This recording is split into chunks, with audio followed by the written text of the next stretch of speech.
You mind if I borrow a few minutes of your time?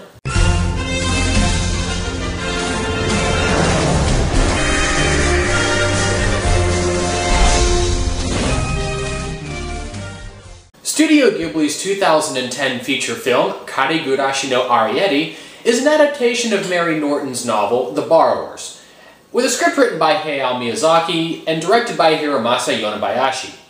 Yonebayashi makes his directorial debut with Arrietty, having worked his way up from the animator's bench, where he worked on such notable titles as Serial Experiments Lain, Princess Mononoke, and Howl's Moving Castle.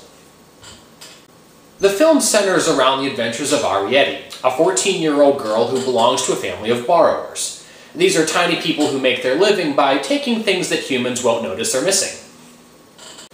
Now, because the borrowers live in a miniaturized version of our world, Ghibli's attention to detail is necessary in order to bring that world to life. Wood staples, for example, become a ladder, postage stamps, wall decorations. And for Arrietty, a pin can become a sword.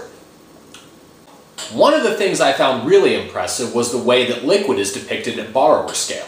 Tea poured out of their cups just kind of oozes out slowly and ends up coming out as a glob due to the forces that are acting on what is really just a small drop. It's such a really small detail to get right, but doing so really makes the world more believable. Because the borrowers are so small, humans actually pose a pretty significant threat, and so as a rule, Arrietty's father decides that they'll have to move if, they're ever discovered. Sure enough, Arrietty is seen by a young boy while attempting to gather a tissue on her first borrowing. So we meet Sho.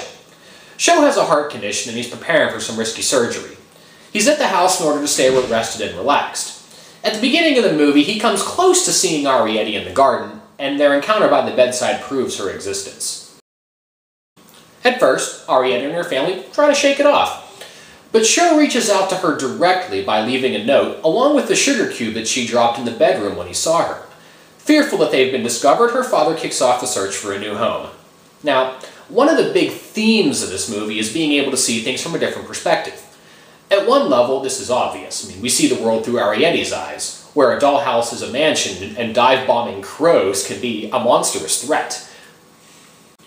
But we really see it when Arrietty and Sho start talking to each other.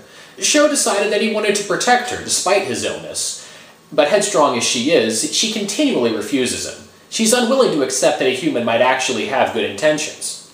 Slowly, though, I think she starts to understand that even though the dangers they face may be different, living every day is just as much a struggle for him as it is for her family.